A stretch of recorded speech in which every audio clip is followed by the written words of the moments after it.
माणसाची जीभ हा असा अवयव आहे की तिचे चोचले कधीच संपत नाहीत. एकदा कितीही चटपटीत खायला मिळालं तरी परत दुसऱ्यांदा तेच चटपटीत खाण्याची इच्छा होते. आणि तशाच चोचलेदार जिभेसाठी आजची आपली ही रेसिपी.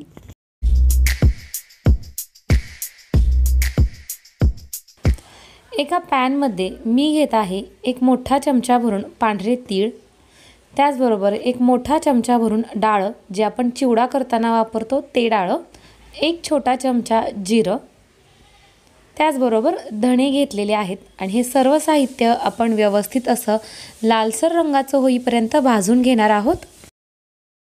भाजून थंड करून घेतलेलं हे सर्व साहित्य मी एका मिक्सरच्या भांड्यामध्ये काढून घेत आहे. याच्यामध्ये आपल्याला टाकायचे आहेत 8 ते 10 लसणाच्या पाकळ्या, खूप सारा कढीपत्ता, त्याचबरोबर बेडगी मिरची पावडर टाकत आहे 1 चमचा भरून. चवीनुसार मीठ टाकून घेते आणि हे सर्व आपण मिक्सरला फिरवून एकदम बारीकसर अशी याची चटणी करून घ्यायची आहे. आता एका बाउलमध्ये मी घेत आहे 1.5 कप स्वच्छ चाळून घेतलेला मैदा. मैद्याच्या ऐवजी तुम्ही गव्हाचं पीठ देखील वापरू शकता. याच्यामध्ये 2 चमचे भरून तेल टाकून घेते. नॉर्मल रूम टेम्परेचरवरचं हे तेल आहे आणि हे तेल व्यवस्थित असं या मैद्याला आपल्याला चोळून घ्यायचं आहे. इथे तुम्ही बघू शकता तेल जे आहे ते व्यवस्थित असं मैद्याला लागलं गेलेले. आता आपण याच्यामध्ये आपलं इतर साहित्य टाकून घेऊयात. मीठ घेत आहे चवीनुसार, ओवा घ्यायचा आहे 1/2 चमचा, त्याचबरोबर सुरुवातीला आपण जी चटणी तयार केलेली होती ती चटणी टाकून घेते 2 चमचा, कोथिंबीर. आणि आता हे सगळं आपण व्यवस्थित असं एकत्रित करून घ्यायचं आहे आणि आवश्यकतेनुसार पाण्याचा वापर करून याचा आपण छान असा गोळा मळून घेणार आहोत. आपल्याला हा गोळा खूप जास्त घट्ट किंवा खूप जास्त पातळसर अशा पद्धतीचा मळायचा नाही आहे, तर मध्यम याची कन्सिस्टन्सी असली पाहिजे अशा पद्धतीचा हा गोळा किंवा हे पीठ आपल्याला मळून घ्यायचं आहे. तर इथं आपलं पीठ मळून झालेलं आहे. मळून झालेल्या या पिठावरती परत एकदा साधारण 1/2 चमचा मी तेल लावून घेते आणि हातानं व्यवस्थित असा हा गोळा परत एकदा मऊ करून घेते. आणि जर तुम्हाला वेळ असेल तर तुम्ही हा साधारण 10 ते 15 मिनिट रेस्ट करण्यासाठी ठेवू शकता आणि जर गडबड असेल तर लगेच करायला घेतलं तरीही चालेल. मळून घेतलेल्या या पिठापैकी मी एक छोटासा उंडा करून घेतलेला आहे आणि हा उंडा आता आपल्याला लाटून घ्यायचा. ज्या पद्धतीनं आपण रेग्युलर चपाती लाटतो अगदी सेम तशाच पद्धतीनं आपण याची देखील चपाती लाटून घेणार आहोत. आणि ही चपाती लाटत असताना आपल्याला होता येईल तेवढी पातळ अशा पद्धतीची करून घ्यायची आहे. तर तुम्ही इथं बघू शकता आपली चपाती लाटून झालेली आहे. आता आपण याला कट करून घ्यायचं आहे. तर ज्या पद्धतीनं व्हिडिओमध्ये मी दाखवत आहे सेम तशाच पद्धतीनं तुम्हाला देखील ही चपाती कट करून घ्यायची आहे. एका चपातीचे मी जवळजवळ 16 पीसेस कट करून घेतलेले आहेत.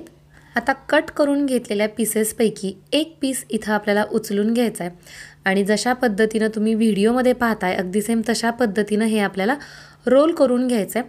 फक्त याचं जे शेवटचं टोक आहे त्याला आपल्याला थोडंसं पाणी लावून घ्यायचं आहे जेणेकरून तेलामध्ये गेल्यानंतर हा रोल निसटणार नाही. आणि तुम्ही बघू शकता खूपच सुंदर असा याला शेप आलेला आहे. तर सेम अशाच पद्धतीनं इतर राहिलेले जे रोल्स आहेत ते सुद्धा मी तयार करून घेते. दिसताना याचा आकार इतका अट्रॅक्टिव्ह दिसतो की लहान मुलांना हे पटकन खावंसं वाटतं. आणि जर अशा पद्धतीचं काही तुम्ही त्यांना टिफिनमध्ये करून दिलं तर त्यांचा डब्बा नक्कीच फिनिश होतो. त्याचबरोबर आपल्यालाही असं वाटतं की आपण छान काहीतरी वेगळं क्रिएटिव्ह अशा पद्धतीचं केलेलं आहे आणि मुलांना आनंद भेटतो तो वेगळाच. याच्या आतमध्ये टाकण्यासाठी आपण जी चटणी केलेली आहे ती खूपच स्पेशल अशा पद्धतीची चटणी आहे. याच्यामुळे या रोल्सला एक वेगळी अशी चव येते. त्याचबरोबर तयार केलेली ही जी चटणी आहे ती तुम्ही तुमच्या इतर नाश्त्यांच्या प्रकारामध्ये सुद्धा वापरू शकता.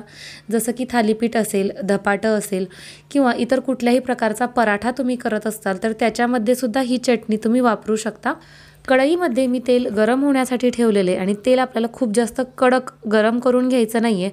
हलकं असं ते गरम झालं की याच्यामध्ये हे रोल्स मी टाकून घेत आहे आणि आपल्याला गॅसचा जो फ्लेम आहे तो लो ठेवायचा आहे. लो टू मीडियम फ्लेमवरती आपल्याला हे रोल्स तळून घ्यायचे आहेत जेणेकरून ते आतमध्येपर्यंत व्यवस्थित असे तळले जातात. हाय फ्लेमवरती जर तुम्ही हे रोल्स तळून घेतले तर फक्त याच्या वरची जी बाजू आहे ती तळली जाईल, त्याला डार्क लाल रंग येईल आणि आतनं मात्र ते कच्चेच राहतील। तर इथे तुम्ही बघू शकता आपल्या सगळ्या रोल्सला एकसारखा कलर आलेला आहे। एकदम लो फ्लेमवरती साधारण 10 ते 15 मिनिट कंटिन्युअसली हे मी अशा पद्धतीनं हलवत तळून घेतलेले। अप्रतिम भन्नाट अशा चवीचं, भन्नाट असं हे दिसणारं आपले जे रोल्स आहेत ते इथे तयार झालेले आहेत। हे तुम्ही टोमॅटो सॉस बरोबर सर्व करू शकता किंवा असेच कोरडे खाल्ले तरीसुद्धा छान लागतात। तर ही रेसिपी तुम्हाला कशी वाटली हे मला कमेंट करून नक्की सांगा। पुन्हा भेटूयात अशाच एका छानशा रेसिपीसोबत। तोपर्यंत बाय।